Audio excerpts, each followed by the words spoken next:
हाल ही में सुभाष पार्क की एक घटना के बारे में मैं बात करूंगी कि जो ई रिक्शा चल रहा था उसमें 7 जो है लोगों की मौत हुई है। इस बारे में मैं पब्लिक ट्रांसपोर्ट की कमी को कारण मानता हूँ।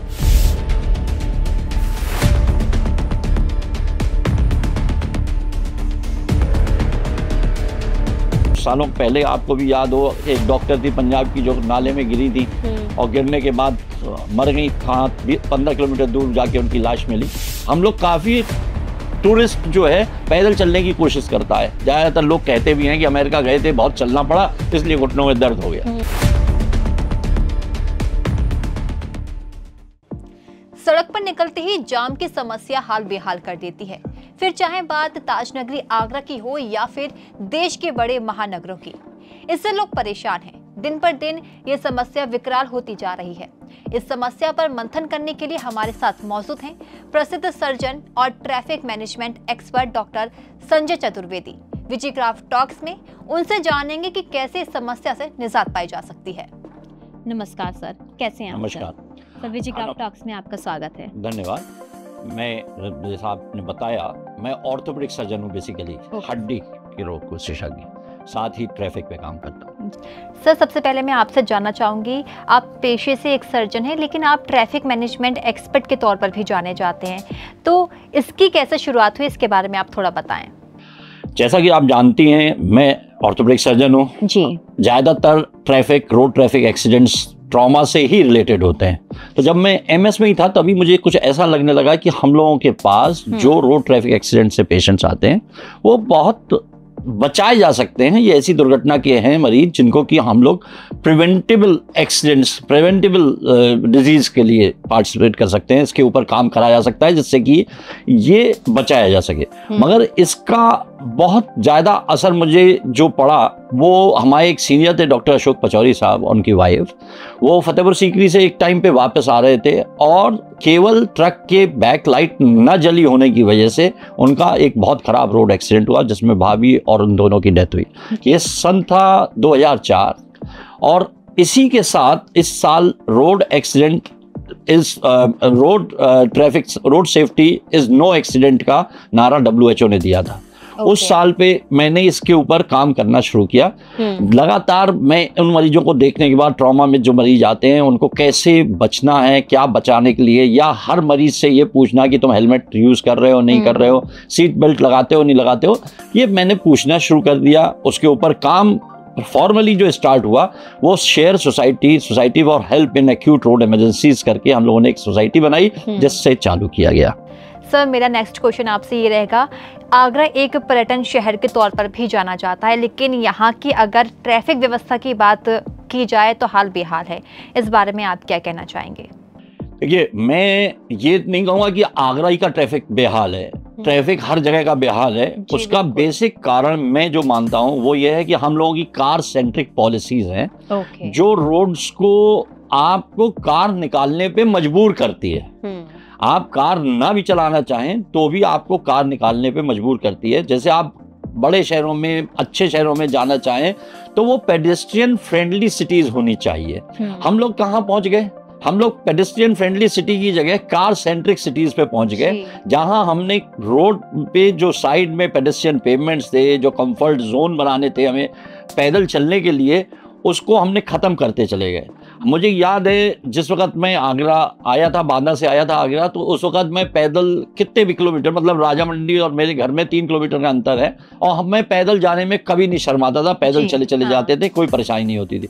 मगर धीरे धीरे करके ऐसा लगने लगा कि हम लोगों को पैदल ना चलने के लिए मजबूर किया जा रहा है, और वो मजबूरी हमारी बेसिकली गवर्नमेंट बेस्ड है। गवर्नमेंट ने पेडेस्ट्रियन सेफ्टीज को खत्म करते चले गए। आपका साइड रोड्स हैं, साइड में बचाने के लिए, चलने के लिए रास्ते हैं, तो कैसे एक्सीडेंट से बच सकते हैं, क्रॉसिंग में कैसे करें, क्रॉस करें।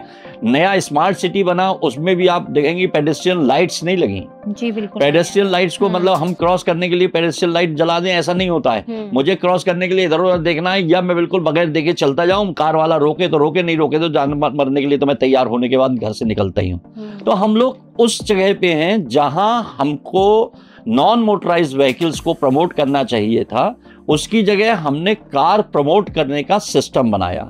सार्वजनिक यातायात को खत्म कर दिया, उसके ऊपर पब्लिक ट्रांसपोर्ट सिस्टम को हम लोग अच्छा करने की जगह बुरा करने में लग गए। तो ये सब चीज़ों ने मिल के पेडेस्ट्रियन को ख़त्म किया, कार बढ़ा दी गई। जैसे ही कारें बढ़ती हैं, एक कार में जब एक आदमी जाएगा तो जहां 50 आदमी एक बस में जा सकते हैं, जितनी जगह लेते हैं, या पैदल चलने की वजह से आप उसको जगह को बचा सकते थे, वो कार वालों ने उसी जगह को 100 आदमी जाने के लिए जितनी जगह की जरूरत होती, वो उन 1000 आदमियों की जगह को 100 आदमियों ने घेर लिया, जिसकी वजह से आज हम लोग ये परेशानियां झेल रहे हैं। और लगातार हम लोग इंटरमीडिएट पब्लिक ट्रांसपोर्ट सिस्टम, जिसको मैं ऑटो वाला जो सिस्टम है, इससे पहले सुअर टाइप के चलते थे, वो जो चलती थी, टेम्पू जो चलते थे, सब चीज़ें हम लोगों ने एक्सपेरिमेंट किए और पैदल चलने को, साइकिल से चलने को ख़त्म करने की कोशिश की है, जिसकी वजह से हम लोग इस सार्वजनिक यातायात विहीन शहर को बर्बाद करने पे तुले हुए हैं। और वो आज भी पॉलिसी बदली नहीं है, हम आज भी कार सेंट्रिक पॉलिसीज पे ही वर्क कर रहे हैं। सर, शहर में ताजमहल या अन्य स्मारक देखने आने वाले पर्यटकों की वजह से आगरा में ट्रैफिक की समस्या बढ़ी है, या फिर जिम्मेदार अधिकारियों की अनदेखी की वजह से ये समस्या बढ़ी है? इस बारे में आप क्या कहना चाहेंगे? देखो, इसमें दोनों चीज़ें कही जा सकती हैं। मैं ये नहीं कह रहा कि टूरिस्ट ट्रैफिक बढ़ता नहीं है, मगर टूरिस्ट ट्रैफिक इस सिटी को, जहाँ कोई इंडस्ट्री नहीं है, या केवल आप कह लो मेडिकल इंडस्ट्री है, शू इंडस्ट्री है, इसके अलावा थोड़ा सा मार्बल रह गया है, जिसके ऊपर भी कुछ ना कुछ प्रेशर एनवायरनमेंट बेसिस पे चल रहा है। फाउंड्री नगर हम लोग यहाँ से बिल्कुल ख़त्म हो गया, और कोई इंडस्ट्री बिकॉज ऑफ ताज ट्रिपोजियम हो नहीं सकती। तो टूरिस्ट एक इंडस्ट्री है जिसको कि हम लोगों को कहीं ना कहीं सपोर्ट करना ही पड़ेगा। हम जब सपोर्ट करना चाहते हैं तो उस इंडस्ट्री को कम करना तो सही नहीं है। ट्रैफिक उसका बढ़ता है, बिल्कुल ठीक बात है। अब आजकल तो फ्राइडे सैटरडे संडे आपको होटल बुक पूरे मिलते हैं, गाड़ियां आती दिखती हैं, मगर हमने क्या उन लोगों के लिए कुछ ऐसा सोचा कि उनको भी कंफर्ट जोन मिले और हमारे आगरा सिटी के ट्रैफिक को भी कंफर्ट रहे। तो हमने उनको कार अलाउ की बिल्कुल पास तक ले जाने के लिए, जहां पे हम लोगों ने पार्किंग की व्यवस्था इस तरीके से की कि वो पूरी नहीं पड़ती है। तो गाड़ियां ज़्यादातर सड़कों पे खड़ी होती हैं। ज़्यादातर ट्रैफिक जो टूरिस्ट ट्रैफिक आता है या मेजर ट्रैफिक, जब जैसे अभी 2-3 दिन की छुट्टी पे आया, वो सारा सारा वेस्टर्न गेट पे ही एंटर करने की कोशिश करता है, क्योंकि वो यमुना एक्सप्रेस से आया, वे से आया, या किसी भी एक्सप्रेस वे से आके उस जगह से उतरने के, फतेहाबाद रोड पे उतरने के बाद वहाँ पे कोशिश करता है पहुँचने की, इंस्टेड ऑफ ईस्टर्न गेट को। और हम दोनों जगह को अगर काउंट कर लें तो भी हमारा जो गाड़ियों की पार्किंग की व्यवस्था है बहुत कमज़ोर है।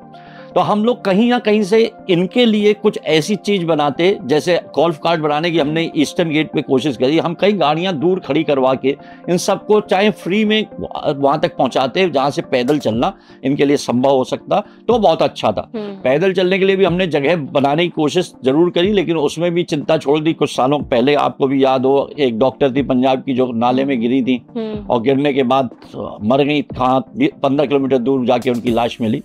तो ये चीज़ों को हम लोग पता नहीं क्यों सोचना नहीं चाहते कि हम पेडेस्ट्रियन फ्रेंडली एनवायरनमेंट जनरेट कर दें, जिससे कि अपने आप पर्सन जो है, जो टूरिस्ट है, जो आया हुआ है, हम लोग दुनिया में कहीं जाते हों, हम लोग काफ़ी टूरिस्ट जो है पैदल चलने की कोशिश करता है। ज़्यादातर लोग कहते भी हैं कि अमेरिका गए थे, बहुत चलना पड़ा, इसलिए घुटनों में दर्द हो गया। मगर आज हम अगर सोचें कि हमारे पास आगरा में आने वाला जो ट्रैफिक है वो कितना पैदल चलता है, तो उसके लिए वो कोशिशें ये रहती हैं कि किसी भी जगह से बिल्कुल पास उतरने की जगह पहुंच जाए। अब तो ये है कि ताज में 2-3 जगह रोक लग गई है, इसलिए बेचारे को पैदल चलना ही चलना पड़ता है, नहीं तो वो भी चलने की खत्म हो जाए। कहीं ना कहीं लोग भी सोचते हैं कि फैसिलिटीज हमें अच्छी मिल जाए, कि हमें कम ही चलना पड़े। नहीं, अगर आप कंफर्ट क्रिएट कर दें पेडेस्ट्रियन के लिए, तो आदमी 100-200 मीटर से लेके 1 किलोमीटर तक चलने में कभी नहीं शर्माएगा। मतलब मेरा मानना यह है कि वो दोनों तरीके से फायदेमंद है, एनवायरमेंटली और आपकी हेल्थ वाइज भी। तो हम जब दोनों चीज़ों का फ़ायदा दे सकते हैं तो हम वो दोनों चीज़ों का फ़ायदा खींच के कारें बढ़वा देते हैं। आपका एनवायरनमेंट भी ख़राब हो रहा है और हमारे सिटीजन की हेल्थ भी ख़राब हो रही है। तो हम लोग जहाँ टूरिस्ट की बात कर रहे थे, टूरिस्ट के लिए तो ये बहुत आसान है कि हमने उसको कहा कि आपकी बस यहाँ खड़ी होगी, यहाँ से आपको दूसरी गाड़ी मिलेगी जो आपको फ्री प्रोवाइड की जाएगी और ये आपको दिखाने के लिए पहुँच जाएगी। जो आप जाना चाहते हैं मॉन्यूमेंट्स, वो आप हमें लिख के दीजिए, उस मॉन्यूमेंट में आपको पहुँचाने का काम होगा। या फ्री हॉप ऑन करके जो चालू हॉप ऑन करके जो चालू हुई थी बस सर्विस, उस तरीके की सर्विसेज भी हम लोग चला सकते हैं। मगर कोशिश यही करनी पड़ेगी इस तरह की सर्विसेज को फ्री रखा जाए, क्योंकि जब आप बाहर से गाड़ी आती है तो वो पेमेंट तो अपना दे के लाते हैं, तो उनको फिर ये लगता है कि हम पे करके फिर क्यों इस पे चलने की कोशिश है। सही बात है। तो ये चीजों को भी हम लोग तो उसके लिए 500 रुपए का टिकट लगाना मेरे हिसाब से बहुत गलत था। मैंने उस टाइम पे भी कहा था, इसीलिए यहाँ पे जो फेल होती हैं ये बस सर्विसेज, उसका मेन कारण यही है। अगर हम उसको थोड़े दिनों में टिकट के साथ रख दें, ऐड कर दें, भाई टूरिस्ट तो 1100 रुपए वैसे ही पे कर रहा है, आप उससे उसी पे कह दीजिए कि आप इसी टिकट के ऊपर आपका ये चलता रहेगा। तो वो सब चीजों को हमें प्लान करना है, जिस प्लानिंग में हम लोग कहीं बहुत पीछे। सर, एक रिसर्च के मुताबिक वर्ष 2018 से लेकर 2024 तक की अगर मैं बात करूं तो सड़क दुर्घटनाओं में 558% का इजाफा हुआ है। इसे आप कैसे देखते हैं? देखिए, अगर ट्रैफिक एक्सीडेंट्स बढ़ रहे हैं, इसका साफ मतलब है कि कोई ना कोई गलतियां हम लोग बढ़ा रहे हैं। ट्रैफिक एक्सीडेंट मानवीय भूलों से होती है, ऐसा नहीं है कि भगवान की जनित वो है प्रॉब्लम। तो हम लोग करते क्या है कि चलने के टाइम पे हमको पेडेस्ट्रियन का जब कंफर्ट जोन नहीं है, पैदल चल रहा है बीच रास्ते में, साइकिल वाला उसके बराबर में चलेगा, उसके बराबर में कार वाला चलेगा और स्कूटर वाला उससे तेज निकलने के चक्कर में लेफ्ट से दौड़ने की कोशिश करेगा, तो कहीं ना कहीं रोड एक्सीडेंट्स का नंबर बढ़ेगा। कहीं ना कहीं सभी को जल्दी तो एक्चुअल में आपको ऐसा डर लगता है, अंदर से फीलिंग ये होती है कि अगर मैं धीरे चला तो कहीं मैं यहाँ 1 घंटे के लिए ना फंस जाऊं। अगर आप ट्रैफिक जाम नहीं होंगे किसी शहर में तो अपने आप, अगर मुझे ये आइडिया है कि मैं पूरी सड़क पे 40 किलोमीटर की स्पीड से नहीं तो 30 किलोमीटर की स्पीड से तो बहुत आराम से चल लूंगा, तो मैं अपना गाड़ी को पीछे लेके चलता रहूंगा। मुझे पता है कि 1 मिनट से 1.5 मिनट से अंतर ज्यादा नहीं पड़ रहा है, तो मैं कभी भी परेशान नहीं होगा। मुझे 3 किलोमीटर जाना है, ज्यादा से ज्यादा आधा 30 सेकंड का या 1 मिनट का फर्क पड़ रहा है, तो मैं पीछे गाड़ी चलाने में परेशान नहीं हूँ। परेशानी तब आती है जब बॉटल नेक्स क्रिएट की जाती हैं, जिसमें कि जाम लगते हैं। तो मुझे ये लगता है कि अगर मैं साइड से ऊपर नहीं पहुंचा तो मेरे पीछे आने वाली न जाने कितनी गाड़ियां पीछे से आगे आ जाएंगी और इसी चक्कर में जल्दबाजी चालू होती है। तो मैं अगर ये कहूं कि मुझे जल्दबाजी, ऐसा नहीं है, ये भी डिजाइंड है। मतलब हम लोगों का शहर इस तरीके से डिजाइन किया जाता है कि आप परेशान होकर घबरा के जल्दी दौड़े। अच्छा। मतलब आप 5 मिनट की जगह आपको 20 मिनट लगेंगे। अगर आपने थोड़ा सा स्लो कर लिया अपने आप को, तो आदमी उससे बचने की कोशिश करता रहता है। मुझे चौराहों को क्रॉस करना है, चौराहे में 1 मिनट का ट्रैफिक रुक जाएगा तो मैं 10 सेकंड में तेज चला के निकल सकता हूं, तो मैं 1.5 मिनट खड़ा क्यों होऊंगा? ये सब चीज़ें हम लोगों की डिज़ाइन है। हम लोग किसी तरीके से ट्रैफिक फ्री बनाने की कोशिश होनी चाहिए थी कि शहर को हम ट्रैफिक लाइट फ्री बना दें, जिससे कि कम से कम ट्रैफिक चले। अब ट्रैफिक को कम करने के जो तरीके हैं उनके ऊपर हम लोगों ने कभी काम नहीं किया। अगर हम पेडेस्ट्रियन फ्रेंडली कर देंगे तो कम से कम आदमी 100 मीटर 200 मीटर पैदल चला जाएगा। घटिया जैसी जगह पे या किनारी बाजार में अपनी गाड़ी लेके नहीं जाएगा। अगर पैदल चलना उसके लिए आसान हो, वहाँ भी पैदल चलने वाले के ऊपर स्कूटर वाला सर चढ़ा के चलता है, कार नहीं चलती, फिर भी स्कूटर और साइकिल वाले उसके ऊपर चलते हैं, तो वो ही नहीं पैदल चलने को तैयार होता, तो अल्टीमेटली वो ऑटो लेके आने की कोशिश करने लग जाते हैं। तो आपके पास जब तक आप डिजाइन शहर को इस तरीके से नहीं करेंगे कि पेडेस्ट्रियन फ्रेंडली सिटी बन के तैयार हो, तब तक आपके रोड एक्सीडेंट्स का नंबर बढ़ता रहेगा। और मैं तो ये कह रहा हूँ, आगरा एक ऐसी सिटी है जहाँ पे हाईएस्ट रोड एक्सीडेंट्स हैं।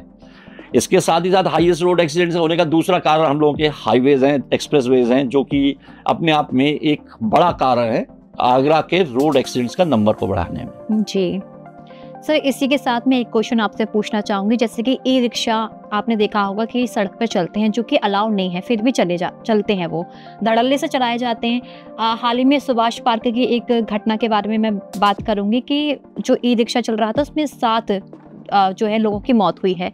तो इस बारे में आप क्या कहना चाहेंगे कि कहाँ किसकी कमी है? देखिए, इस बारे में मैं पब्लिक ट्रांसपोर्ट की कमी को कारण मानता हूँ। अगर मेरे पास पब्लिक ट्रांसपोर्ट अच्छा हो जाए तो ये जो इंटरमीडिएट पब्लिक ट्रांसपोर्ट सिस्टम है ये अपने आप हट जाएंगे। परेशानी ये नहीं है, जैसे कि मैंने एक टाइम पे आगरा में टेम्पो को रोका गया।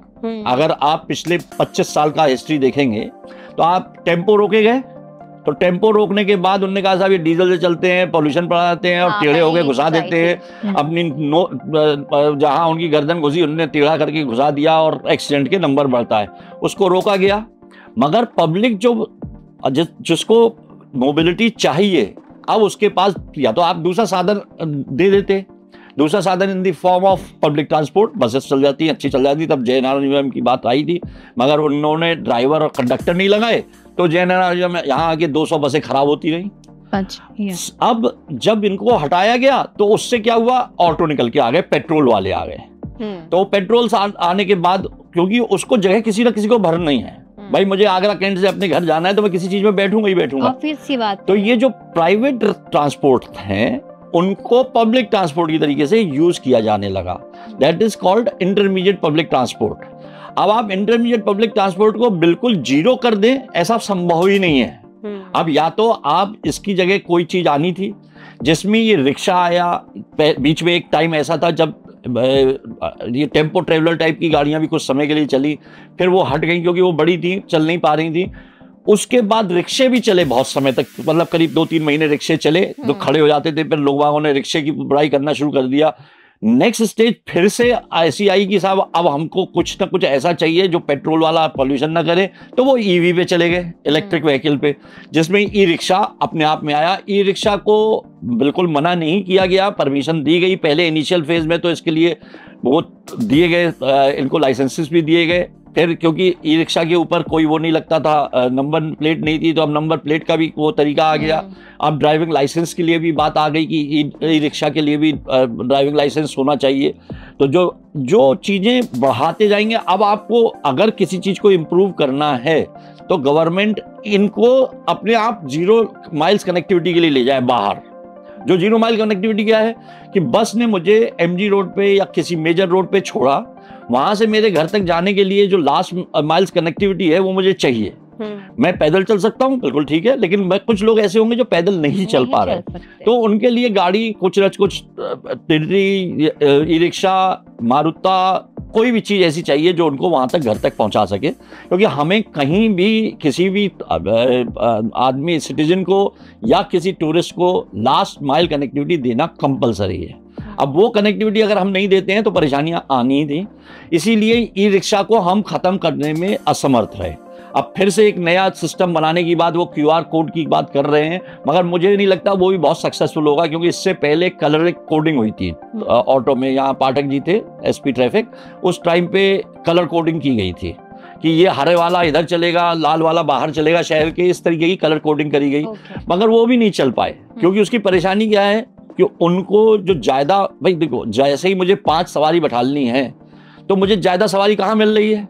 जो MG रोड पे कोर्ट जाएगी या कचहरी जाएगी या दीवानी जाएगी, तो मैं उस जगह के लिए लड़ रहा हूँ।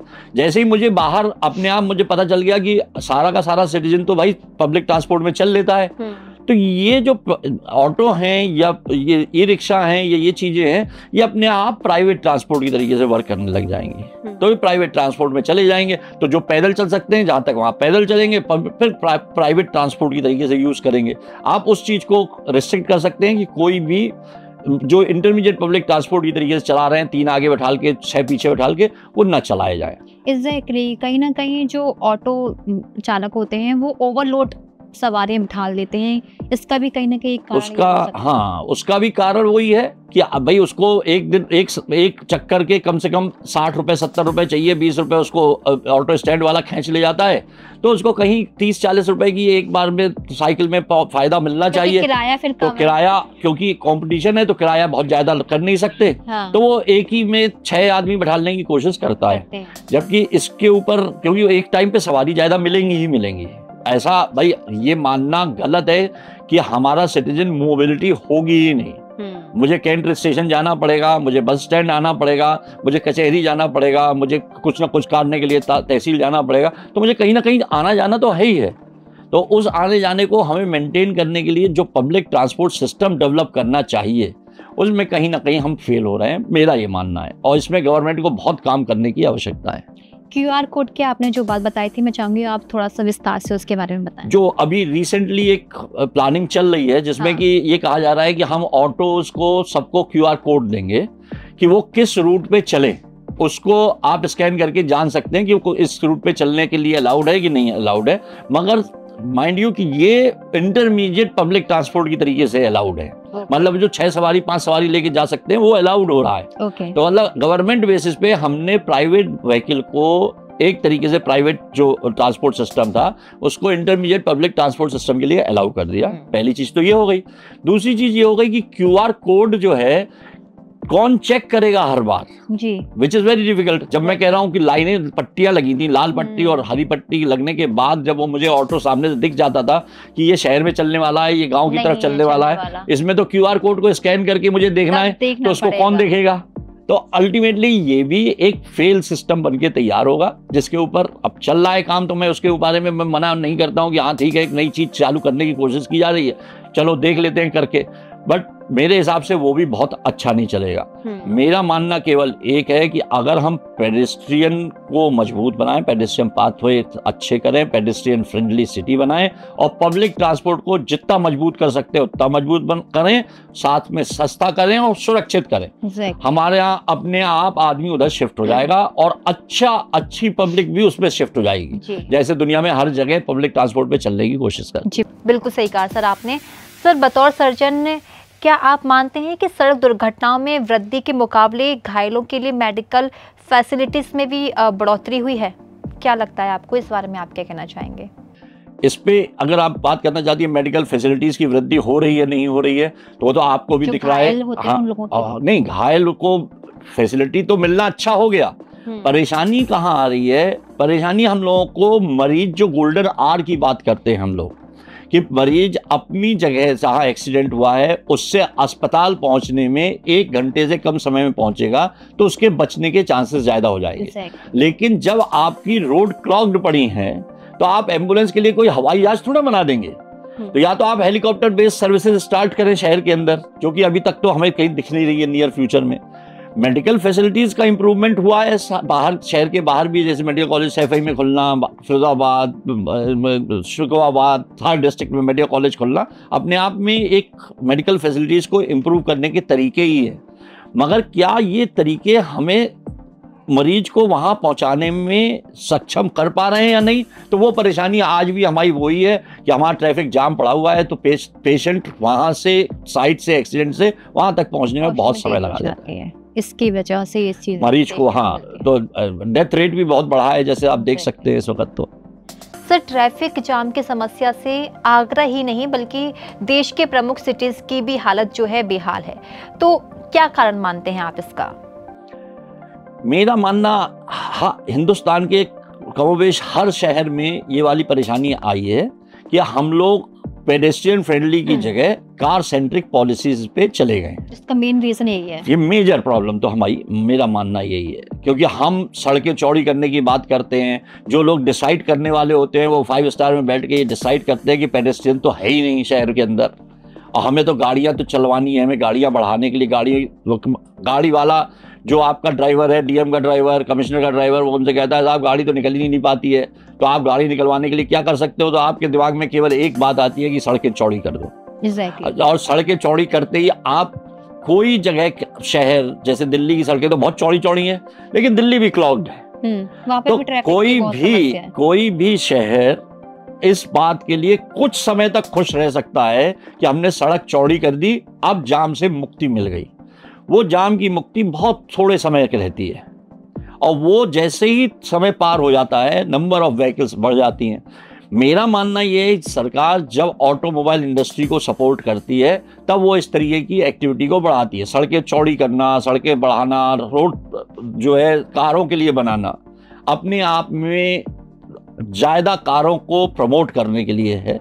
वो ऑटोमोबाइल इंडस्ट्री को तो हेल्प करेगी मगर शहर की जनता को, दूर चलने वालों को नुकसान ही करेगी। और हिंदुस्तान जैसे देश में जहाँ गरीबी ज़्यादा है वहाँ अगर हम लोग कार सेंट्रिक पॉलिसीज़ पे ही काम करते रहेंगे तो ये तो जब सही है कि मिडिल क्लास फैमिलीज जो है एक गाड़ी की जगह 2 गाड़ी रखना शुरू कर देगी, मगर जो जनरल पब्लिक जिसको चलना चाहिए, जिसको आराम मिलना चाहिए, वो ख़त्म हो जाएगा। तो इसमें मेरा मानना हर हाल में ये है कि हम पब्लिक ट्रांसपोर्ट को स्ट्रॉन्ग करें, ऐसा करें कि सबसे ज़्यादा अमीर आदमी भी उस पब्लिक ट्रांसपोर्ट में यहाँ से एक जगह से दूसरी जगह तक जाने को तैयार हो जाए। हाँ, मतलब जो कार की संख्या है कहीं ना कहीं बहुत ज़्यादा तेजी से बढ़ रही है। बढ़ रही है। आप हर जगह आंकड़े देख लीजिए। और ये 15 साल वाला जो और आ गया है, ये 15 साल वाली गाड़ियां क्लॉक कर देंगी छोटे छोटे शहरों को, जहाँ पे अभी तक कुछ नहीं था। आप छोटे शहर बराबर वाले मैनपुरी, सिकोहाबाद, एटा, इटावा, यहाँ पे पहुँच जाएंगी गाड़ियाँ। बड़े शहर नई गाड़ियों से भर जाएंगे। तो इस तरीके से हमारी तो रास्ते अपने आप बढ़ते चले जाएंगे। तो कोई भी ये सोचे कि सड़कें चौड़ी करके हम जाम का सोल्यूशन निकाल लेंगे, तो वो पॉसिबल नहीं है। इससे अच्छा तो अगर बर दुबई जैसी जगह को देखें तो वो सिंगल लेन में चलाते हैं रोड पे, एक साथ चलते रहो, मगर चलना ही है, आपको रुकना नहीं है। तो वो अपने आप ही, आप ट्रैफिक 50 की स्पीड की जगह 30 की स्पीड पे चल लेगा, मगर चलेगा कंटिन्यूअस। तो अगर हम लोगों को प्लान करना है तो कुछ इस तरह की प्लानिंग करी जाए कि नैरो लेन्स बनाना, उनको कम जगह देना कि जैसे एक ही एक गाड़ी निकले, एक ही एक ट्रक निकले, तो वो अपने आप उसी स्पीड से सब चलते जाएंगे, स्पीड से ही चलेंगे, कम से कम उस स्पीड पे तो निकल जाएंगे। और पब्लिक ट्रांसपोर्ट को स्ट्रॉन्ग करना, जैसे जैसे पब्लिक ट्रांसपोर्ट स्ट्रॉन्ग होता जाएगा, हमें काफ़ी इम्प्रूवमेंट दिखाई पड़ने लग जाएगा। सर, ट्रैफिक जाम से लोगों को आर्थिक और शारीरिक स्वास्थ्य की भी हानि का सामना करना पड़ता है। क्या वाकई में इससे बड़ी संख्या में लोग प्रभावित हो रहे हैं? डेफिनेटली। आपको अगर कहीं जाना है, इलाज वाली परेशानी तो आपने देख ही ली कि बहुत सारे मरीज, अभी हाल की घटना जो थी कि वो बाहर निकल के जाम से में बाहर निकल के कह रहा है कि भाई मेरी बेबी को लेके जाना है अस्पताल तक, जल्दी हटाओ, मगर गाड़ी नहीं हटती है और वो वहीं मर जाती है। तो ये अच्छा खासा लॉस है for a country. It is a big loss कि एक आदमी की ह्यूमन लाइफ चली गई जो किसी भी तरीके से यूजफुल हो सकता था। इसी तरीके से आप अगर केवल सड़क पे खड़े हुए हैं, जिस जगह आपको 10 मिनट लगने थे आपको 1 घंटा लग रहा है, तो मैन आवर वेस्टेज को काउंट करिए। गाड़ी स्टार्ट करी हुई को आप लॉस देखिए कि पेट्रोल कितना खर्च हो रहा है, कितना वेस्ट जा रहा है। तो वो सब चीज़ें जहाँ देखेंगे तो आपको आर्थिक नुकसान दिखाई पड़ जाएंगे, ह्यूमन लाइफ का नुकसान आपको दिख ही रहा है इसकी वजह से। तो हमको कहीं ना कहीं ये चीज़ों को बचाने के लिए अगर ये एक्सपेंडिचर हम इन चीज़ों पे करें, पेडेस्ट्रियन फैसिलिटीज़ को बढ़िया करने में, आदमी को प्रमोट करने में कि he should be on foot rather than on car, तो वो अपने आप ही इम्प्रूवमेंट आना शुरू हो जाएगा। जी बिल्कुल। सर, आप करीब 20 सालों से ट्रैफिक मैनेजमेंट को लेकर एक्टिव हैं, तो क्या आप हमें बता सकते हैं कि आगरा में ट्रैफिक की समस्याएं कैसे विकसित हुई? क्योंकि अगर बात करूं 15 साल पहले की, तो ऐसा क्या कारगर था जो आज कारगर नहीं है? देखिए, इसमें मेरा मानना तो ये है कि जैसे हम लोगों की सड़कें जो पहले थी, मैं ये नहीं कह रहा पेडेस्ट्रियन पेमेंट वगैरह बहुत अच्छे थे, मगर क्योंकि गाड़ियां थी ही नहीं। जैसे अगर मैं अपने लिए देखूं, अपने 25 साल 82-83 में मैं आगरा पहुंचता हूं, 82 के आसपास। हमारे घर पे दिल्ली गेट वाली रोड, जो पीछे की रोड है जिस पे आज बिग बाजार और डी मार्ट बन गया, उस सड़क पे पूरे दिन में 3 गाड़ी निकलती थी। किसी 3 गाड़ियों को आप पूरे 24 घंटे में काउंट कर सकते हैं कि जो किस स्टेशन लेने जा रहा है या किसी खास वजह से। बाकी पैदल चलने वाले, साइकिल चलने वाले थे। तो अब क्या था कि उनके लिए पूरी सड़क अवेलेबल थी पैदल चलने के लिए। धीरे धीरे करके मतलब देश के विकास को कह दीजिए कि हमने बहुत अच्छा विकास माना। मारुति आ गई 84-85 में आसपास। उसके बाद से जो एक्सप्लोजन हुआ, गाड़ियों का बढ़ा, गाड़ी नंबर बढ़ा, नई हीरो होंडा आई, वो सब चीज़ें, मोटरसाइकिल्स का नंबर बढ़ा। इन मोटराइज्ड व्हीकल्स ने दोनों तरीके के नुकसान किए। एक तो आपको पैदल चलने से महरूफ कर दिया, दूसरा जिसकी आपकी स्वास्थ्य कमजोर हुआ, दूसरा इनको खड़ी करने की जगह नहीं थी। क्योंकि अब क्या हुआ, धीरे धीरे करके हमारी पॉपुलेशन तो बढ़ ही रही थी, तो हमने वो जमीनें जो कि पहले एक कोठी के सामने 700 गज खुली रहती थी, आज उस 1000 गज के अंदर 100 फ्लैट बना के तैयार कर दिए। तो हमारी गाड़ियों का नंबर 100 पहले हुआ, अगली उसमें डेवलपमेंट में 100 के 200 हो गया, क्योंकि हस्बैंड वाइफ भी अलग गाड़ी में रहने लगे। अगर 4 है मेंबर तो 4 गाड़ियां हो गई, तो गाड़ियों का नंबर बढ़ने लग गया। हमारे पास पार्किंग स्पेस थी नहीं, तो हमें सबसे आसान पार्किंग लगती है सरकार की जगह को घेरना। तो हमने वो रोड को घेरना शुरू कर दिया। तो जब रोड हम घेर लेंगे तो अल्टीमेटली ट्रैफिक अपने आप जाम लगेगी। तो ये जो पूरा साइकिल चला, विशेष साइकिल, उसमें गाड़ियों का नंबर बढ़ना, पार्किंग की स्पेस का कम होना, और लगातार पेडेस्ट्रियन फैसिलिटीज को इग्नोर करना, इन सब चीजों को मिलाते हुए हम लोगों ने बद से बदतर होता हुआ ट्रैफिक सिस्टम देखा आगरा के अंदर। अब इसमें ही अगर हम पब्लिक ट्रांसपोर्ट को इम्प्रूव कर सकते, पब्लिक ट्रांसपोर्ट को साथ साथ ठीक करके बना सकते, तो हो सकता है कि हम लोगों को बहुत सारी अदर थिंग, जैसे आप गंदगी के लिए हम लोग लड़ाई लड़ रहे हैं, वो कर रहे हैं, वो सब चीज़ें भी इम्प्रूव मिलती। सर लेकिन कहीं ना कहीं देखा जाता है कि आजकल लोग पैदल चलना भी थोड़ा कम प्रेफर करते हैं, सोचते हैं कि मैं 2 व्हीलर से निकल जाऊं क्योंकि जल्दी पहुंच जाएंगे। किसी कहीं पर अगर पहुंचना होगा तो वो दूरी डिस्टेंस जो है समय पर पहुंचने के लिए भी आजकल लोग सोचते हैं कि हम पैदल ना जाएं। तो इस पर आप क्या कहना चाहेंगे? मेरा मानना यह है कि पैदल ना चलना इज बाई कंपल्शन। अगर मैं ये कहूं कि मुझे 5 किलोमीटर जाना है तो ठीक है, स्कूटर बुरा नहीं है, लेकिन मुझे 500 मीटर जाना है और फिर स्कूटर निकाल के चलता हूं तो मैं अपने आप अपनी भी सेहत को भी खराब कर रहा हूं और वहां तक पहुंचने में, खड़ी करने में, निकालने में, गाड़ी खड़ी करने में लगभग टाइम उतना ही पहुंचा रहा हूं। बट आजकल की जनरेशन को अगर देखा जाए, थोड़ी सी दूरी पर भी जाने के लिए उन्हें 2 व्हीलर तो चाहिए ही होती है। तो मेरा मानना ये है कि ये आगरा में ही तो परेशानी आ रही है या हिंदुस्तान के शहरों में ही तो परेशानियां आ रही हैं। अगर आप इन चीज़ों को बाहर के शहरों में देखने की कोशिश करें, जो जहां पेडेस्ट्रियन फ्रेंडली फैसिलिटीज़ हैं, नीदरलैंड की रॉटरडम देखिए, एम्स्टर्डम देखें, जहां पेडेस्ट्रियन फ्रेंडली सिटीज़ हैं, वहां लोग बाग पैदल चल के जाना ही ज़्यादा अच्छा समझते हैं। और इनफैक्ट हम लोगों का जो एक नई सोच चलती है हर जगह, वो यही है कि ऑफिस आदमी पैदल जाए, कॉलेज पैदल जाए। मतलब हम लोगों के टाइम में तो हम लोग पैदल जाते ही थे। सेंट जॉन्स कॉलेज तक मुझे घर से पैदल जाना 700 मीटर, 600-700 मीटर का था, खूब पैदल चलते थे हम लोग। बट आजकल तो हरियाली, हाँ, तो वो उसके लिए हम लोगों ने क्या किया कि हमने पेडेस्ट्रियन फ्रेंडली की जगह कार सेंट्रिक पॉलिसीज जो क्रिएट करी, उससे हुआ क्या है कि हर आदमी को, अगर मैं कार में नहीं जा सकता तो स्कूटर में तो जा ही सकता हूँ। तो मैंने स्कूटर निकालना शुरू कर दिया। अब कार में 10 मिनट लगते हैं, मुझे स्कूटर में 5 मिनट लगते हैं। तो मेरी कैलकुलेशन कार के कंपैरिजन में होने लग गई पैदल की जगह, जबकि मैं पैदल भी 10 मिनट में वो डिस्टेंस कवर कर रहा था।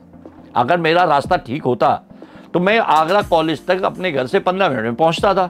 आज मैं गाड़ी से जाने वाली, मैं वाइफ आगरा कॉलेज रेगुलर जाती हैं, तो अब वो गाड़ी से 15 मिनट लग रहा है। तो समय में हमने कोई बदलाव नहीं किया कार से जाने से या उससे, मगर हमने क्या किया कि हमने अपने आप को बदल लिया कि हम पैदल चलना बंद कर दिया। अब पैदल चलने के लिए अगर मेरे फादर मुझसे कहते कि मैं पैदल निकल के जाऊंगा तो मैं खुद ही घबरा के कहता नहीं मैं गाड़ी लेकर निकल लेता हूँ, क्योंकि मुझे इस बात का डर लग रहा है कोई पीछे से ना मार दे, कोई आगे ट्रैक करना हो जाए, तो मैं उसको बचाने की कोशिश कर रहा हूँ। तो अल्टीमेटली अगर पेडेस्ट्रियन सेफ्टी के साथ चल सके तो मैं ये मानता हूँ आज भी आगरा शहर में कई लोग पैदल चलना शुरू कर देंगे instead of taking their scooter out. Sir, एक सर्जन और यातायात विशेषज्ञ होने के नाते चोटों की रोकथाम पर आपका एक अनूठा दृष्टिकोण है। आपने अपनी चिकित्सा पद्धति में देखी जाने वाली चोटों के पैटर्न के आधार पर किन विशिष्ट बुनियादी ढांचे में बदलावों की वकालत की है, इस बारे में आप थोड़ा बताएं। इसमें फिर से वहीं आ जाता हूँ, पेडेस्ट्रियन सेफ्टी इज मस्ट, लेकिन इसके साथ साथ कुछ चीज़ें जो और बदली हैं, बदलाव आए हैं।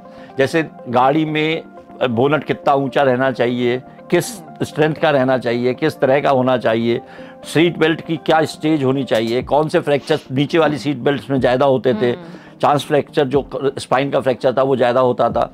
अब इन सब चीज़ों में बदलाव लाए गए, लगातार चेंज आए। ABS एंटी ब्रेकिंग सिस्टम कैसे बदला, तो गाड़ियों में बदलाव आए, सड़कों में भी बदलाव आने चाहिए थे, जो कि हमारी सरकार पीछे रह गई है। जिस तरीके की सड़कें बननी चाहिए, सेफ रोड्स, वो हम लोगों ने बनाने के लिए बहुत काम नहीं किया। मगर उसके साथ ही हम लोगों ने भी उल्टा चलना, रिवर्स ड्राइविंग, सड़क पे वो चलना, ट्रैक्टर आना, कम स्पीड और ज़्यादा स्पीड का मर्ज होना, इन सब चीज़ों की वजह से भी रोड एक्सीडेंट्स बढ़े हैं। और मेरा एज ऑर्थोपेडिक सर्जन ये देखा कि शहर के अंदर पेडेस्ट्रियन की ज़्यादा एक्सीडेंट्स होते हैं, 2 व्हीलर्स के रोड में ज़्यादा एक्सीडेंट्स शहर में भी और शहर के बाहर भी ज़्यादा होते हैं, क्योंकि कुछ लोग गांव आना जाना उससे करते हैं, मोटरसाइकिल से, स्कूटर से, तो वो भी ज़्यादा एक्सीडेंट्स होते हैं। और थोड़ा बहुत अगर आप देखें तो फ्रैक्चर के टाइप्स में भी अंतर आया है।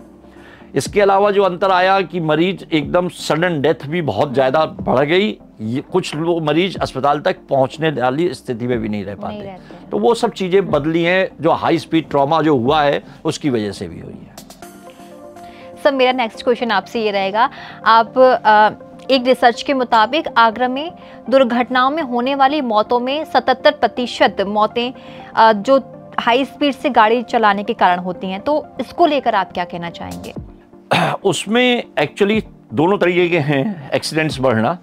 जो एक्सीडेंट्स कुछ तो बढ़े हाईवेज की वजह से, एक्सप्रेसवे पे रिवर्स आती हुई गाड़ी, या सडनली ये पत्थर एक बीच में आ गया, या कुत्ता या गाय हाईवेज के ऊपर जो आ जाती हैं, वो एक एक्सीडेंट का कारण बने, वो कारण हैं। इसके अलावा उल्टी गाड़ी चलना, स्कूटर्स का चलना, रिवर्स डायरेक्शन में चलना, ये सब चीज़ों ने हमारे नेशनल हाईवेज पे एक्सीडेंट्स को बढ़ाया। एक्सप्रेसवे में भी ये वाली प्रॉब्लम्स हैं कि उल्टी चल रही है गाड़ी, तेज रफ्तार से चल रहे। इसके अलावा जो आदमी शहर के लिए अगर मैं देखूं तो मैं जाम से जब बाहर निकलता हूं तो मैं भी तेज चलाता हूं, एकदम तेजी से चलाने की कोशिश करता हूं, तो वो भी एक अपने आप में रोड एक्सीडेंट का कारण है। और हम लोगों के यहाँ किसी भी तरीके से इस तरीके के अरेंजमेंट, जैसे ट्रैफिक कामिंग प्रिंसिपल्स कहा जाता है, ट्रैफिक कामिंग करने के लिए, मतलब ट्रैफिक शांति से चले, इसके लिए जो चीज़ें बननी चाहिए उन चीज़ों का अभाव रहा। हम डायरेक्ट रोड 90 डिग्री पे एंटर करा देते हैं, मेन रोड से हाईवे पे सीधे निकल के बाहर आ जाता है, तो वो उससे होता क्या है कि वो डायरेक्टली एक्सीडेंट्स के कारण बनते हैं। यू टर्न भी बनाने में हमने वो सेफ लेन बनाने का कंसेप्ट नहीं रखा है, वो अपना खुला छोड़ देते हैं, तो वो अपना मोड़ रहा है यू टर्न। जैसे बसों का एक्सीडेंट आपने देखा, ये जयपुर वाली टैंकर का एक्सीडेंट जो इतना बड़ा हुआ जिसमें इतने लोग जले, उसका हम लोगों ने कहीं ये प्लान नहीं किया कि वो टैंकर कैसे अगर गलती से आ जाए तो यू टर्न कर पाए। तो ये हमने बनाने की कोशिश ही नहीं करी, क्योंकि हमने मानवीय भूलों को भूल कर ये माना कि हम तो भगवान गाड़ी चला रहा है, चलाने दो, अब वो टेढ़ा हो जाएगा तो हो जाएगा, उससे बाकी लोग रुकेंगे। मगर ऐसा होता नहीं है, क्योंकि जब 100 की स्पीड पे गाड़ी चल रही होती है तो जो टाइम चाहिए रुकने के लिए वो बहुत कम रह जाता है। कभी कभी तो वो दिखने से रह जाता है, जैसा इसमें हुआ, गाड़ी अंदर घुस गई, ट्रक के अंदर ट्रक घुसा, एक्सीडेंट हुआ, 200 लोगों की मौत हुई। तो उन सब चीज़ों को बचाने की जिम्मेदारी भी अच्छी रोड डिज़ाइनिंग है, जिस पे हम लोगों ने कहीं ना कहीं मिस किया है। तो हम ये मानते हैं कि अगर शहर के ट्रैफिक को, एक्सीडेंट्स को बचाना है तो उसमें पेडेस्ट्रियन, क्योंकि ज़्यादा एक्सीडेंट प्रोन है, तो पेडेस्ट्रियन हुआ, साइकिलिस्ट हुआ, स्कूटर वाले हुए, इनके लिए कंफर्ट जोन क्रिएट करना चाहिए जिससे इनके एक्सीडेंट्स कम से कम हो। अगर हम हाईवेज पे चले जाएं तो हाईवे के ऊपर गाड़ियों को अच्छा मेंटेन करना, उसके टायर को बढ़िया क्वालिटी चेक करना, सही हवा का होना, इन सब चीज़ों को देखें, और सीट बेल्ट का लगवाना। अब आगे ही नहीं पीछे भी सीट बेल्ट लगे तो डेथ के नंबर कम हो जाएगा, और पेशेंट एक्सीडेंट्स होंगे, मैं ये नहीं मना कर रहा कि एक्सीडेंट्स जीरो हो जाएंगे, लेकिन नंबर कम होता चला जाएगा, और उस नंबर को अगर हम कम हो जाएगा तो उनको मुझे सही जगह पहुंचाना भी आसान हो जाएगा। जी, कहीं ना कहीं सड़क का जो डिजाइन है, आप रोड डिजाइनिंग का बहुत जरूरत है, उसको इम्प्रूव होना चाहिए। मतलब यहाँ पे सब लोग जो है लड़ाई लड़ते हैं एनफोर्समेंट के लिए, उससे पहले जैसे कहते थे ना कि 4E रोड सेफ्टी, तो 4E में पहला E जो है इंजीनियरिंग ही है। ऐसा नहीं है कि हम एनफोर्समेंट जो लास्ट E है उसको फर्स्ट E बना के बैठे हुए हैं। तो हमें फर्स्ट थिंग तो इंजीनियरिंग को इम्प्रूव करवाना है, और इंजीनियरिंग में इम्प्रूव करने का कारण ये नहीं है कि इंजीनियर को पता नहीं है, क्योंकि आप जब देखेंगे अर्बन रोड डिज़ाइनिंग के जो इनके स्टैंडर्ड्स बने हुए हैं वो बहुत सही बने हुए हैं, मगर जब उनका इम्प्लीमेंटेशन का नंबर आता है तो हर आदमी अपने घर से टेढ़ा काटवाना, ऊपर से नीचे काटना, या साहब डीएम साहब ये कह रहे हैं कि यहाँ से चला दो, डीएम साहब के घर के सामने का कट बंद नहीं होता, उनके सामने वो बन जाता है स्पीड ब्रेकर, उसको ख़त्म कराने में न जाने कितनी जान लग जाती है। तो ये हम लोगों को कहीं ना कहीं ये देखना है कि पावर होने का मतलब ये नहीं है कि हम रोड की डिज़ाइनिंग को ख़राब करवा दें, तो हमको रोड डिज़ाइन के ऊपर अच्छा खासा काम करना है, और वो हम लोग कहीं मिस कर रहे हैं। सर, आगरा ने 43 प्रमुख चौराहों पर स्मार्ट ट्रैफिक मैनेजमेंट सिस्टम लागू किया है, जिसने 6 करोड़ 54 लाख रुपए का जुर्माना वसूला है। तो आपकी नज़र में क्या ये तकनीकी वास्तव में ट्रैफिक सुरक्षा में सुधार ला रही है, या फिर केवल राजस्व की वसूली हो रही है? बिल्कुल सही बात है। एक्चुअली इसमें है क्या, स्मार्ट ट्रैफिक सिस्टम लगाया गया, जिसमें हम लोगों ने क्या किया कि चौराहों के ऊपर टीवी कैमरे, जो स्मार्ट टीवी लगे, उसका हमने प्लेट रिकॉग्नाइज करी और उसके ऊपर चालान काटे। जैसे आपने देखा कल लगभग 6.5 करोड़ की प्राप्ति हुई, 4,90,000 गाड़ियों के ऊपर चालान हुए। तो हम लोगों ने ये तो किया, मगर क्या इससे आगे हम इम्प्रूव कर पाए? तो शायद नहीं, क्यों? उसका कारण वही आ जाता है फिर क्योंकि हम लोगों की रोड इस तरीके से डिजाइंड ही नहीं है कि आदमी गलती ना करे। हमने रोड की डिजाइनिंग इस तरीके से कर रखी है कि वो गलती करने के लिए मजबूर हो ही जाता है, कहीं ना कहीं मिस्टेक तो हो ही जैसे ही जाती है। जाम लगता है तो मैं टेढ़ा निकालने की कोशिश करता हूँ। मैं 10 सेकंड में क्रॉस करने की इसलिए कोशिश करता हूँ कि मेरा अगर 10 सेकंड मेरा निकल गए तो मैं 1.5-2 मिनट खड़ा रहूंगा।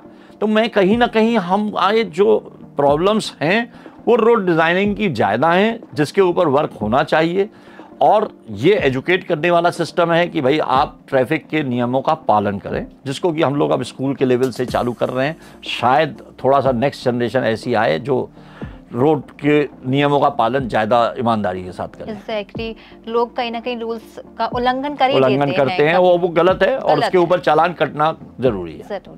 बिल्कुल सही कहा सर। हमारे आंकड़े बताते हैं कि 40% सड़क दुर्घटनाओं में पैदल यात्री भी शामिल होते हैं। तो आपकी चिकित्सा पद्धति में आपको पैदल यात्रियों को होने वाली सबसे आम चोटें कौन सी हैं, और वे आपको बुनियादी ढांचे की कमियों के बारे में क्या बताते हैं, इस बारे में आप थोड़ा बताएं। देखिए, रोड एक्सीडेंट्स में जो ज़्यादातर एक्सीडेंट्स होते हैं, जो पेडेस्ट्रियन इन्वॉल्व होते हैं, ये स्लो ट्रैफिक पे भी होते हैं। इसका 2 तरीके के कारण हैं। एक तो मरीज में आज अगर आप देखें तो हम लोगों को ऑस्टियोपोरोसिस बहुत है इंडिया में, काफ़ी ऑस्टियोपोरोसिस, जो विटामिन डी लगभग ना के बराबर पता था कि कमी होती है, वो आजकल कमी बहुत ज़्यादा है। तो नॉर्मली ये ट्रिवियल एक्सीडेंट्स, मतलब हल्की चोट के बाद भी फ्रैक्चर्स हो जाते हैं। इसके अलावा क्योंकि जैसा मैंने बताया कि जाम के बाद एकदम तेज गाड़ी निकालने की आदत है, तो वो भी एक अपने आप में कारण है। स्कूटर वाला पीछे से साइड से काटने की कोशिश कर रहा है तो वो निकालने की जल्दी में पेडेस्ट्रियन के ऊपर एक्सीडेंट करता है, या साइकिल वाला भी एक्सीडेंट करता है। ये नहीं कह रहा कि मैं साइकिल वाले रोड एक्सीडेंट में पार्टिसिपेट नहीं करते, ये भी करते हैं। ये ज़्यादातर इंजरी जो होती हैं लेग के आसपास की होती है, मतलब नी के आसपास, घुटने के आसपास की इंजरीज ज़्यादा होती हैं। इसके बाद गिरने की वजह से कुछ लोगों में शोल्डर या एल्बो, आउटस्ट्रेच हैंड में गिरने के कारण पाई जाती हैं। तो इनके ऊपर अगर हम पेडेस्ट्रियन की सेफ्टी को बढ़ा दें, पेडेस्ट्रियन को जितना आसानी से सड़क पार करना, पेडेस्ट्रियन के लिए चलने की जगह को मजबूत करना, उसको सुरक्षा प्रदान करना कर दें, तो शायद ये वाले रोड एक्सीडेंट्स में इंजरी होना कम हो जाएगा। तो जैसे ही ये 40% जो आगरा सिटी के अंदर जो रोड एक्सीडेंट्स हो रहे हैं, उसमें अगर ईमानदारी से पेडेस्ट्रियन पे काम किया जाए तो ज़्यादा से ज़्यादा 10% से ज़्यादा नहीं रह जा पाएगी, मतलब वृद्धि नहीं होगी। तो हम लोग अपने आप रोड एक्सीडेंट्स पेडेस्ट्रियन को इम्प्रूव कर ले जाएंगे, और ये हमारी दूसरी चीज़ों को इम्प्रूव करेगा, जैसे कि ऑस्टियोपोरोसिस को भी बचाएगा। लोग बाग पैदल चलेंगे, ज़्यादा पैदल चलेंगे तो उनका हड्डियाँ ज़्यादा मजबूत होंगी, ज़्यादा मजबूत होंगी तो कम फ्रैक्चर होंगे। तो हम हर तरीके से फ़ायदा दे रहे हैं, फिर भी हम लोग देश में प्लान बनाए हुए हैं, किसी तरीके से नुकसान ज़्यादा से ज़्यादा होता है सिटी में। सर, मेरा नेक्स्ट क्वेश्चन आपसे रहेगा कि कुछ आंकड़ों के मुताबिक दिल्ली में प्रति 1,00,000 आबादी पर 15.2 दुर्घटनाएं होती हैं, जबकि आगरा में 32.5 दुर्घटनाएं होती हैं, और जयपुर की अगर बात की जाए तो उसमें 22.3 दुर्घटनाएं होती हैं। ऐसे में आगरा में ऐसा क्या होना चाहिए जिससे दुर्घटनाओं में कमी आ जाए? इसका जो मेन कारण मैं मानता हूँ आगरा रोड एक्सीडेंट्स का, पेडेस्ट्रियन इज वन, उसको मैं हटा नहीं रहा, मगर उसको बहुत ज़्यादा बदला भी नहीं जा सकता। मगर आगरा के अंदर हाईएस्ट एक्सीडेंट्स होने का कारण हमारे हाईवेज हैं। अब मोर और लेस आप लखनऊ एक्सप्रेस हाईवे हो गया, इधर आप दोनों नेशनल हाईवेज हो गए, बुंदेलखंड एक्सप्रेस हाईवे भी इधर ही आके मिल जाता है लखनऊ एक्सप्रेस हाईवे में, वो भी चल रहे हैं। तो आपके एक्सप्रेस हाईवेज भी ज़्यादा हो गए, Yamuna express way, Lucknow express way, इसके अलावा नेशनल हाईवेज आपके 4 सारे के सारे। तो स्ट्रेटजिक पोजीशन आगरा की ऐसी है कि जिससे सारे हाईवेज आगरा के आसपास से निकलने होते हैं। ये सब एक्सीडेंट्स जो हैं काउंटिंग आगरा के नंबर में काउंट होती है।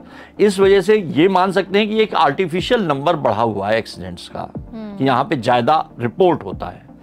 मगर ये भी बात सही है कि अगर हम इसमें से निकलना उतरना स्मूथ कर दें, एक्सप्रेसवे से हम बाकी चीज़ों को इम्प्रूव कर लें, जैसे यू टर्न अननेसेसरली दिलवाते हैं हम। आज भी कानपुर वाली रोड से इधर की तरफ आना है तो यू टर्न पे जाएगा, रायपुरा जाट से अगर ग्वालियर रोड के लिए चढ़ना है तो उसको यू टर्न लेना पड़ता है। इन सब चीज़ों को अगर हम इम्प्रूव कर सके तो अपने आप रोड एक्सीडेंट्स में हम लोग कमी ला सकते हैं, जिसके ऊपर की काम बहुत जरूरी चल रहा है अभी। नहीं चलता नहीं है, छोड़ देते हैं हम लोग। अब आउटर रिंग रोड्स बन रही हैं, वो अच्छा है, मगर इसके ऊपर आज भी नेशनल हाईवे पे जब जाने के लिए यू टर्न लेना ही है। दिल्ली से आने वाली सड़क को अगर ग्वालियर के लिए जाना है तो उसको यू टर्न लेना पड़ता है, बगैर यू टर्न के नहीं है वो। जैसे बाकी जगह पे ना, बाकी जगह पे है कि आप उसी साइड से चढ़ सकते हैं, यहाँ पे नहीं बन पाया है। वो हम लोगों ने उसको छोड़ा है, मिस किया है। सर मेरा नेक्स्ट क्वेश्चन आपसे रहेगा, जैसे कि सड़क दुर्घटनाओं के बाद घायल की जान बचाने में गोल्डन आवर्स का बहुत महत्व होता है, तो ऐसे में क्या उपाय किए जाने चाहिए जिससे घायल को कम समय में नजदीकी अस्पताल में पहुंचाया जा सके? तो इस बारे में आप थोड़ा बताएं। इसमें देखिए 2 चीजें हैं, एक खबर पहुंचना, दूसरा खबर के बाद एम्बुलेंस का मरीज के पास पहुंचना, मरीज को एम्बुलेंस में लेके जितना जल्दी से जल्दी हो सके अस्पताल पहुंचाना। ये नॉर्मल पूरा टाइम चाहिए। तो हम लोग ये मानते हैं कि 10 मिनट में एम्बुलेंस मरीज के पास पहुंच जानी चाहिए, जो कि हम लोग फेल होते हैं हर जगह, क्योंकि 108 नंबर वो काम करते जरूर हैं। 112 पे अब तय हो गया है कि 112 पे कॉल आएगी, उसके बाद ट्रांसफर होकर एम्बुलेंस जाएगी, मगर एम्बुलेंस ज्यादातर सेंट्रल प्लेस से जाती हैं इंस्टेड ऑफ पेरिफेरी में खड़ी होने की जगह। तो अगर हम लोग एम्बुलेंस का प्रॉपर प्लेसमेंट कर सकें तो मरीज के पास एम्बुलेंस जल्दी पहुंच पाएगी। अब उसके बाद हम लोगों ने बनाई, स्कीम बनाई कि कौन कौन से ट्रॉमा सेंटर्स हमने आगरा में मान लिए हैं, जिसके लिए टाइप 4 ट्रॉमा सेंटर आगरा में आज भी एक कोई भी नहीं है। तो वो जब हमने तय कर दिए तो क्या फैसिलिटी वहाँ दी जानी चाहिए, कौन से अस्पताल पहुँचाना जाना चाहिए, ये हम लोगों के डिफाइंड होने चाहिए। अब जबकि हम लोग ये तय करने की स्थिति में पहुँच रहे हैं कि हफ्ते भर तक का पेमेंट जो है, कोई भी हिट पेशेंट है, एक्सीडेंट में इंजर्ड है, उसका गवर्नमेंट किया करेगी। जब हम लोग इस नतीजे पे पहुंच रहे हैं तो उस जगह पे पेशेंट कौन कौन से अस्पताल में पहुंच सके ये डिसाइड करना गवर्नमेंट को चाहिए। एम्बुलेंस में ये बार बार कहना कि 112 वाली एम्बुलेंस प्राइवेट हॉस्पिटल्स में नहीं पहुंचा सकती, केवल सरकारी में पहुंचाएगी, उन चीज़ों को बदलाव लाना चाहिए। तो ये सब चीज़ों को अगर हम प्रॉपरली IMA बेस कह लूँ मैं, या सरकार प्राइवेट पार्टनर्स के साथ बैठ के ये डिस्कशन कर ले कि कौन सी जगह हम फैसिलिटीज़ को कौन से लेवल पे मान रहे हैं, एज सून एज वो सेंट्रल एम्बुलेंस पहुंचती है, पैरामेडिक पूछता है, वैसे ही हम ये उसको बता सकें कि तुम कौन से नियरेस्ट हॉस्पिटल में इस जगह पे ले जा सकते हैं, तो जिससे कि उस पेशेंट को प्रॉपर फर्स्ट हैंड केयर मिल जाए और then he can be transfer to anywhere. तो ये चीज़ें जो हम लोगों को प्लान करनी है उसमें कहीं ना कहीं हम लोग चूक रहे हैं। जी सर, जैसे कि AI की अगर मैं बात करूं तो आपको भी पता है कि बहुत तेज़ी से बढ़ रही है, तो ट्रैफिक मैनेजमेंट को लेकर क्या इस पर कोई काम हो रहा है? क्या कुछ AI को लेकर योजनाएं बनाई जा रही हैं कि ट्रैफिक मैनेजमेंट उससे हो सके? मेरा ख्याल है AI अब आज कोई भी जगह अछूती नहीं रहेगी। हाँ। और ट्रैफिक पे तो AI का बहुत इस्तेमाल है, जैसे चालान काटने में भी AI जो रीड करते हैं, दैट इज प्लेट रीडिंग वगैरह जो होती है वो सब AI के थ्रू ही है। तो जो स्मार्ट सिटी कंसेप्ट पूरा का पूरा डेवलप हो रहा है वो अब AI के साथ बदलने की कोशिश करी जा रही है, जिसमें आपके टोल ख़त्म करना, उनके ऊपर काम होना, ये सब चीज़ों के ऊपर जो काम चल रहा है वो AI बेस्ड ही है। अब AI ने और एक स्टेज बढ़ाई है जिसपे कि आप गाड़ियों में अगर ऑटोमेटिक वो जो रोकने का कर देता है, सडन ब्रेकिंग हो जाती है, वो AI बेस्ड है, क्योंकि उसने अपने सिग्नल्स लिए और उसने सडन ब्रेक लगा दिया। तो इस वजह से कुछ इंडिया में तो उसकी वजह से एक्सीडेंट हो रहे हैं, पीछे से गाड़ी मार देती है, और बगैर कैमरे के बेस पे गाड़ियां आने लगी हैं, विदाउट ड्राइवर्स जो गाड़ियां आ रही हैं, सब ये AI सिस्टम मैनेजमेंट है। तो हम लोग ये देख रहे हैं कि AI से इम्प्रूवमेंट आना है ट्रैफिक में। जो दूसरा इम्प्रूवमेंट आना है ये आपके चालान कटने का, या गाड़ियां एक साइड पे ज़्यादा आ चुकी तो अब उस जगह का बदल के दूसरे तरफ का चला दिया जाए, ये भी AI बेस्ड मैनेजमेंट है क्रॉसिंग्स के ऊपर। तो उसके ऊपर भी काम चल रहे हैं और शायद मोस्ट प्रोबेबली कुछ समय के साथ साथ हम लोग ये देखेंगे, और इससे जो कमियां आने वाली हैं वो भी हम लोगों को दिखाई पड़ेंगी। और हिंदुस्तान में AI के साथ कितना हम लोग अपने आप को अडेप्ट कर पाते हैं वो भी बड़ा मुश्किल काम है। जी बिल्कुल, तो वो देखना ही हम लोगों को। तो मतलब AI कहीं ना कहीं कारगर साबित हो रही है ट्रैफिक मैनेजमेंट को लेकर। उसमें जहाँ दूसरी जो आप अभी हम लोग एक्सीडेंट्स के बारे में बात कर रहे थे, वहाँ भी AI से हम लोग काम कर सकते हैं कि हम कितना दे सकते हैं, क्या कर सकते हैं, ये सब हम AI के थ्रू भी ले सकते हैं और डॉक्टर्स के साथ डायरेक्ट कनेक्टेड भी रह सकते हैं। और किस जगह बहुत कम टाइम में पहुंच सकती है गाड़ी, कितना पहुंच सकती है, जो गूगल ये यूज कर रहा है, कौन सा रास्ता खाली है, कौन सा रास्ता बड़ा, तो उसके ऊपर भी काम होना ही है। हो सकती है। सर मेरा नेक्स्ट क्वेश्चन आपसे ये रहेगा, क्या कोई ऐसा मरीज या दुर्घटना का मामला सामने आया जिससे यातायात प्रबंधन के बारे में आपकी सोच उसने बदल दी हो? मतलब एक्सीडेंट के बाद मैंने ऐसा कौन सी चीज़ देखी जिससे कि मैं यातायात प्रबंधन के बारे में बात करने लगा, ये पूछना चाह रही हैं आप? नहीं ऐसा, हाँ भाई। तो उसमें एक्सीडेंट्स तो हम लोग जो लगातार एक्सीडेंट्स देख रहे हैं, लगातार एक्सीडेंट्स होते हैं, जिसमें जिस तरीके के मरीज मैं रोज देखता हूं, उन मरीजों को देखने के बाद मेरे को ऐसा लगता है कि हम लोगों का ऑर्थोपेडिक सर्जन का जो मेजर पेशेंट है, लोड है, वो एक्सीडेंट्स का ही है। अगर हम उन एक्सीडेंट्स को बचा पाएंगे तो इन मरीजों को काफ़ी तो मात्रा में नंबर घटा सकते हैं। और अगर इसके ऊपर वर्क देखना हो तो कितना अरब डॉलर का हिंदुस्तान खर्च कर देता है या उसमें वेस्ट हो जाता है एक्सीडेंट्स की वजह से देश का, वो सब चीज़ों को अगर हम कैलकुलेट करें तो हम लोग एक्सीडेंट्स की वजह से बहुत नुकसान पाते हैं। अब जब मैं अपने अस्पताल में अपनी जगह पे ये देखता हूँ तो मुझे ऐसा लगता है कि मुझे इसके ऊपर कुछ ना कुछ काम करना चाहिए जिससे कि इन दुर्घटनाओं को हम लोग बचा सकें। और वो मैंने आपको जो मेजर कॉज बताया था डॉक्टर अशोक पचौरी साहब के रोड एक्सीडेंट्स का, तो उसकी वजह से मेरा अपना पर्सनल इंटरेस्ट इस रोड एक्सीडेंट्स को बचाने के लिए बहुत ज़्यादा रहा। लोगों ने बहुत समय तक, कुछ डीएम ने, कुछ कमिश्नर्स ने भी ये कहा कि घोड़ा घास से तैयारी करेगा तो खाएगा क्या। तो लेकिन भाई हम लोग ह्यूमन है तो ह्यूमन टच तो रखना ही पड़ेगा। तो मुझे ये ज़्यादा अच्छा है कि एक्सीडेंट ना हो, इंस्टेड ऑफ एक्सीडेंट होने के बाद मैं मरीज की हेल्प कर पाऊँ, उससे अच्छा है कि एक्सीडेंट ना हो तो मैं मरीज का ज़्यादा हेल्पफुल हूँ या सिटीजन्स के लिए ज़्यादा हेल्पफुल हूँ। हेल्प हो ही रही है मरीजों की, बिल्कुल ठीक बात है। तरीके से अगर एक्सीडेंट होंगे नहीं तो आराम मरीज को भी रहेगा, नुकसान भी कम होगा, सबको फायदा होगा। सर आप रोड सेफ्टी और हिट एंड रन कमेटी के सदस्य हैं, तो आपको ऐसा क्या लगता है कि क्या कुछ होना चाहिए जो नहीं हुआ है जिससे कि सड़क दुर्घटनाओं में कमी आ सके? इस बारे में आप थोड़ा बताएं। धन्यवाद। ये जगह आपने बहुत अच्छी चीज़ें पूछी। रोड सेफ्टी कमेटी में मैं लगभग 20 साल से मेंबर था। पिछले 2-1 साल से मेरा मेंबरशिप उसमें नहीं है। हिट एंड रन कमेटी का मेंबर मैं लास्ट ईयर से हुआ है। ये सब कमेटीज़ जो काम करती हैं डिस्ट्रिक्ट मजिस्ट्रेट की अध्यक्षता में काम करती हैं, जिसमें हो सकता है डिस्ट्रिक्ट मजिस्ट्रेट साहब लगातार बिजी दूसरी चीज़ों में रहते हैं तो ये चीज़ें थोड़ा पीछे रह जाती हैं। इसमें ही आगरा क्योंकि एक मंडल है तो रीजनल रोड सेफ्टी कमेटी भी आगरा में है।